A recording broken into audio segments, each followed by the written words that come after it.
Olá pessoas, meu nome é Bruno e seja muito bem-vindo ao canal Seja Melhor Que Ontem. Estou com uma nova playlist aqui e essa playlist, todo o conteúdo dela é baseado em 7 coisas, em 7 algo que eu vou elaborar, tá certo? E para o tema de hoje, você já deve estar sabendo na época da capa, do título, que é 7 coisas surpreendentes lá do Antigo Testamento. Achou interessante? Ficou curioso? Então fica comigo até o final do vídeo.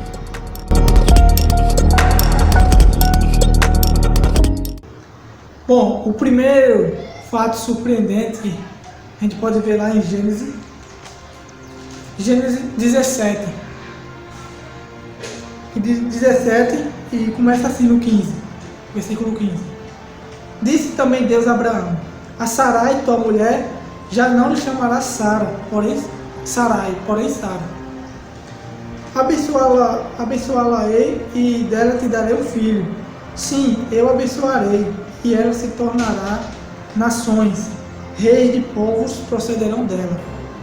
Então se prostrou Abraão, rosto em terra, e se riu, e disse consigo: a um homem de 100 anos há de nascer um filho?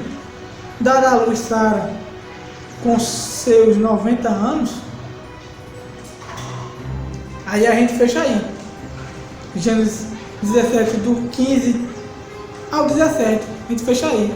Ele riu, ele pensou que isso não era possível, ter um filho na velhice dele, e Sara com 90 anos. Qual é hoje que acontece, uma mulher com 90 anos vai ter um filho? Provavelmente muito difícil, né? A partir dos 40, a gente naquela fase onde não menstrua mais, e ela já não pode ter filho. Mas Deus, a promessa que ele fez aqui, ele cumpriu. Mas ele cumpriu lá no capítulo 21, versículo 1 e 2, que diz o seguinte: visitou o Senhor a Sara, como lhe dissera, e o Senhor cumpriu o que lhe havia prometido. Sara concebeu e deu à luz um filho a Abraão na sua velhice, no tempo determinado de que Deus lhe falara. Então, algo surpreendente aconteceu aí. Como é uma mulher ou um homem de 100 anos vai poder ainda ter um filho, poder conceber um filho? Mas Deus disse: eu te darei um filho. Acredite? E olha que lá no começo Abraão riu, e provavelmente Sara também riu, que é uma coisa impossível, surpreendente de acontecer. Mas Deus honrou a promessa dele. Ele disse que ia dar um filho e deu. A gente pôde comprovar aqui que ele cumpriu a promessa dele. E se ele cumpriu a promessa dele, então quer dizer que na minha vida, na sua, ele pode cumprir também. Ele pode fazer coisas surpreendentes, basta você acreditar. Partindo para outro ponto interessante, outro ponto surpreendente, a gente pode ver lá em Êxodo 14.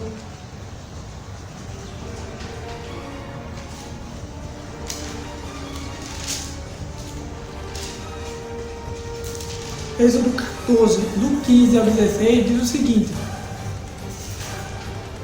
disse o Senhor a Moisés: por que clamas a mim? Diz aos filhos de Israel que marchem. E tu, levanta o teu bordão e estenda a mão sobre o mar e divide, para que os filhos de Israel passem pelo meio do mar em seco. E percebeu aquilo que tem? Percebeu uma coisa interessante e surpreendente? Deus disse: por que está clamando a mim? Diga ao povo de Israel que marche, ande pela água, ande pelo seco. Então ele mandou fazer o quê? Pegou o bordão de Arão, tocou na água e as águas se dividiram. Aí você pergunta: como isso é possível? Você não está vendo a grandiosidade desse fato? A gente vê assim, né? É besteira, o mar se abriu. Não é besteira não, pessoal. Isso não é qualquer coisa que qualquer ser humano ou qualquer coisa faz, não. Isso foi Deus. Será que foi o bordão que abriu o mar? Não, foi o poder de Deus. Não precisa clamar a mim, apenas marche. Toca o seu bordão na água e as águas se abriram, ficou a terra seca. Provavelmente estava fundo lá, teve que andar muito para atravessar o mar. E foi um mar, não foi um rio. Uma das águas estava toda separada, rodando assim. E ela não descia, ficava parada. Como é que isso pode acontecer? Isso é muito surpreendente para nós seres humanos acreditar que tal coisa aconteceu. Mas se você tem fé, você acredita. Quer ver outro fato surpreendente? Lá em Juízes. Juízes 15. Capítulo 15, versículo 14 e 16.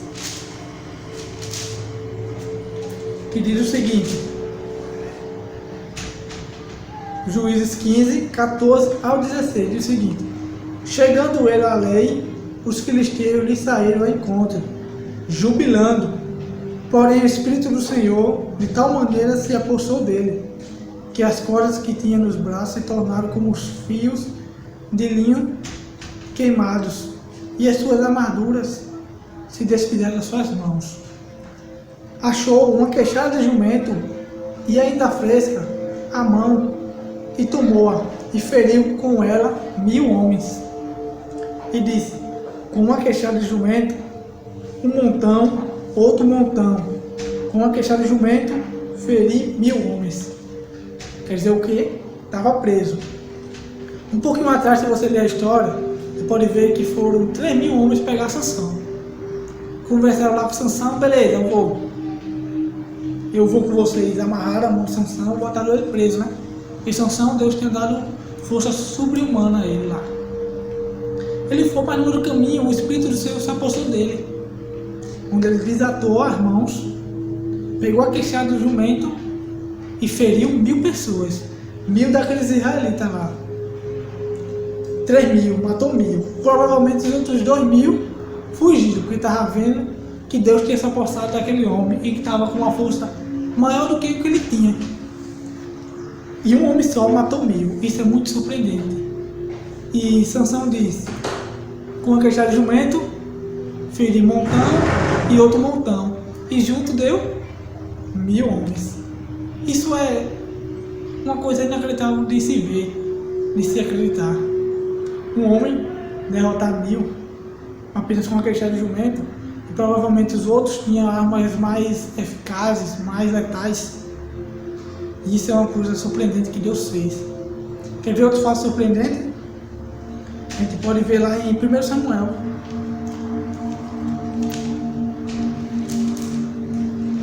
1 Samuel 17, 45.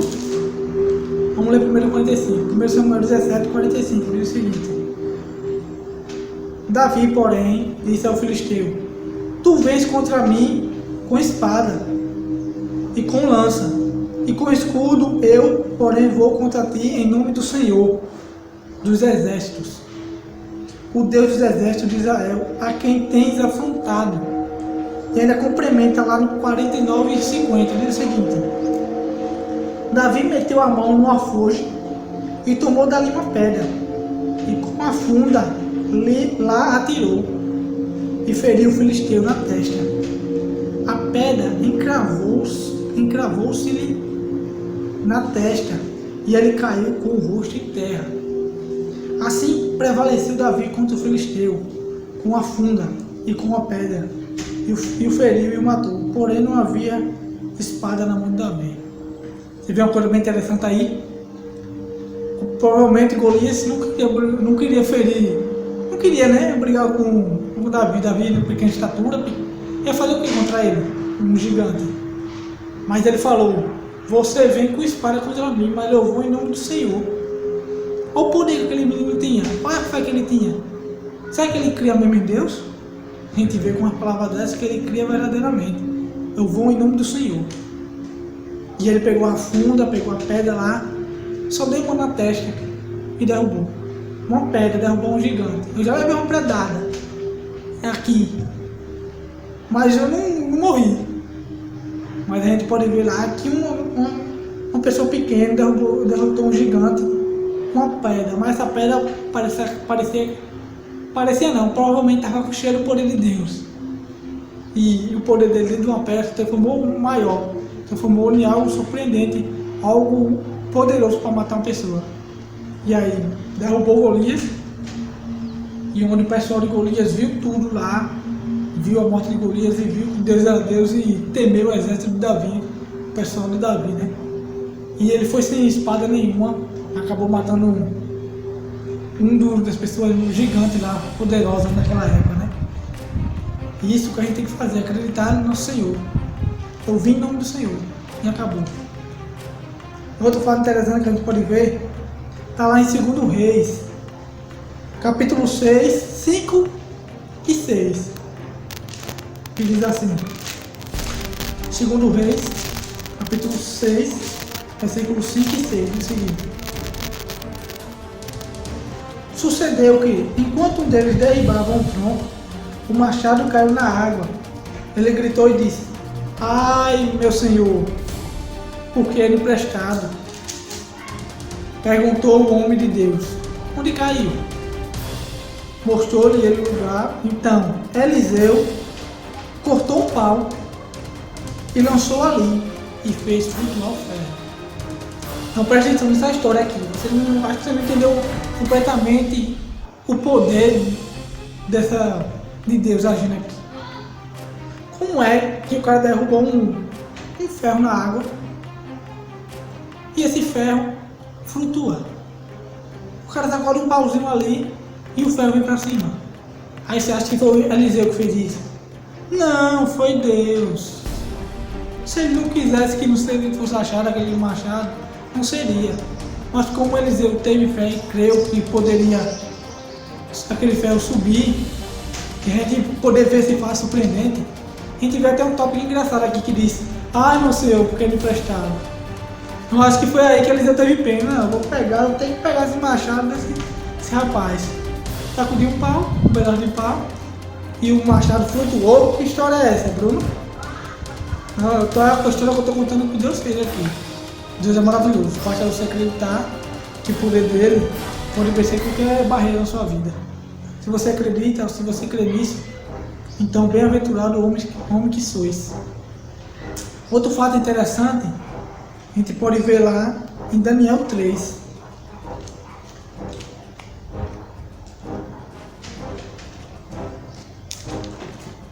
Daniel 3, do 16 ao 26, que diz o seguinte: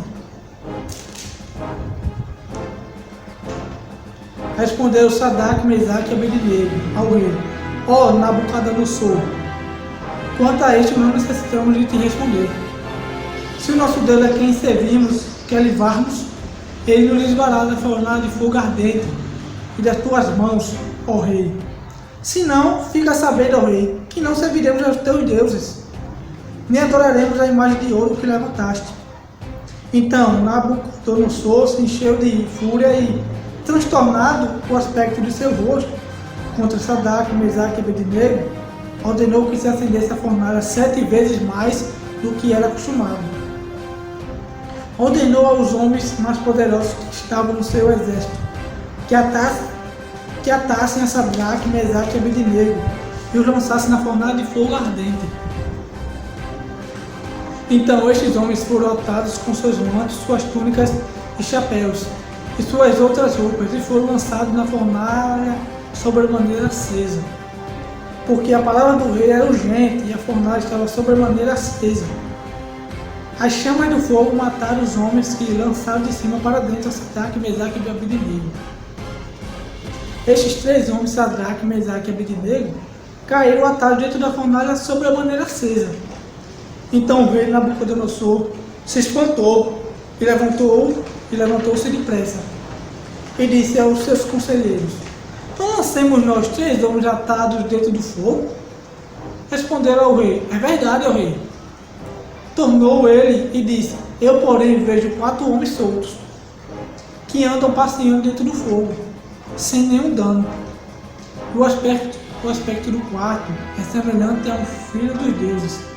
Então se chegou Nabucodonosor à porta da fornalha sobremaneira acesa, falou e disse: Sadraque, Mesaque e Abednego, servos do Deus Altíssimo, sai e vinde. Então Sadraque, Mesaque e Abednego saíram do meio do fogo. Resumindo um pouco a história, tinha uma estátua de ouro lá, e Sadraque, Mesaque e Abednego não aderiram a adorar aquela estátua. Por causa disso, o rei mandou acender a fornalha 7 vezes mais do que era acostumado. E a gente pode ver aqui que estava sobremaneira acesa. Sobremaneira, algo sobremaneira quer dizer que estava mas muito quente. E ainda mais pegaram o Sadraque, Mesaque e Abednego e amarraram. Já fazia algo, ele sacudia de sentar amarrado, já ia matar de vez, e ainda amarraram para ter certeza que eles iam morrer lá sem nenhuma reação. Mas a gente pode ver algo surpreendente aí. Sacudiram ele, mas o pessoal que sacudiram ele morreram. E após sacudir ele, Nabucodonosor se surpreendeu, se espantou. Poxa, peraí, conselheiros, a gente não lançou 3 dentro, porque tem 4. E esse 4 é algo altíssimo, parece com um altíssimo. Não está errado. E eles estavam lá dentro da fornalha de fogo caminhando. Uma fornalha que tinha sido acesa 7 vezes mais. Estava sobremaneira acesa. Aí você pergunta, como isso é possível? Poder de Deus. Quando Deus quer fazer algo, Ele faz. Porque Sadraque, Mesaque e Abednego disseram o quê? Se o nosso Deus a quem servimos quer livrarmos da fornalha de fogo ardente, Ele livrará da fornalha de fogo horrível. Se não, a gente não vai adorar a sua imagem, não. Então a fé dele foi o que fez com que Deus poupasse ele daquilo. Ele não morresse naquele momento. Para mostrar para toda aquela população da Babilônia que Deus é Deus. Quer ver outro fato surpreendente? Está lá em Daniel, no mesmo livro, Daniel, só que no capítulo 6, versículo 16, que diz o seguinte: Então o rei ordenou que trouxesse a Daniel e lançasse na cova dos leões. Disse o rei a Daniel: O teu Deus, a quem tu continuamente serves, que ele te livre.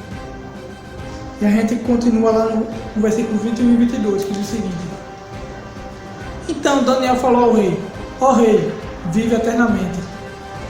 O meu Deus enviou o seu anjo e fechou a boca dos leões, para que não me fizesse dano, porque foi achada em mim inocência diante dele.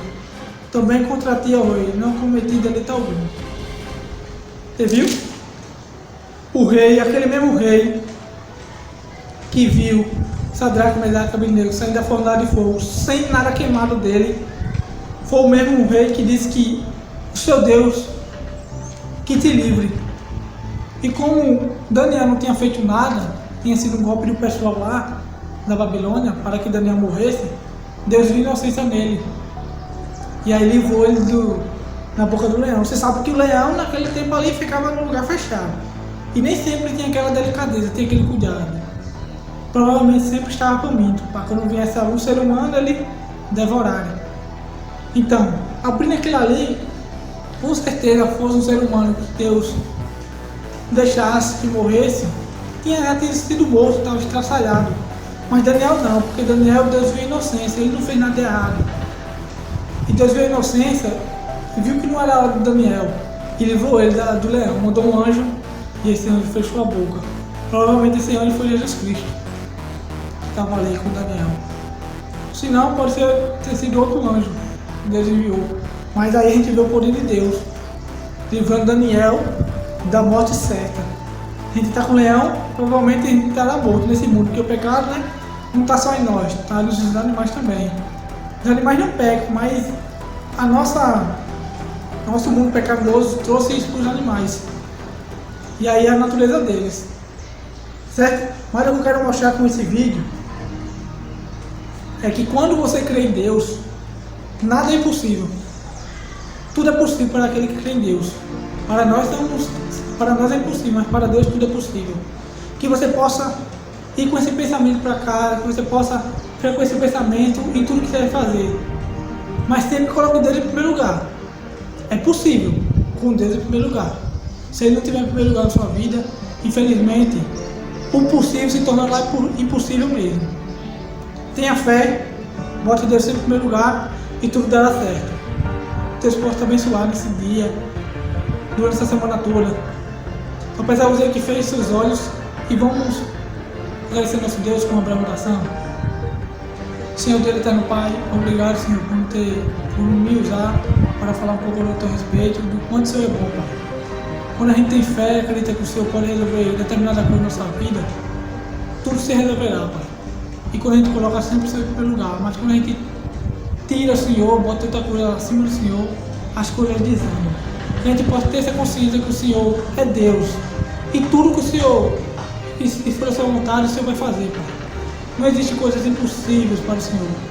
Porque o Senhor é o Deus do impossível, mas para a gente há coisas impossíveis. E só o Senhor pode realizar, Pai. Seja conosco em todos os momentos, Pai. Cuide de nós. Seja buscando fazer com que sejamos pessoas melhores. Aumenta a nossa fé, Senhor. É isso que eu te peço, Pai. Te agradeço. Em nome de Jesus. Amém.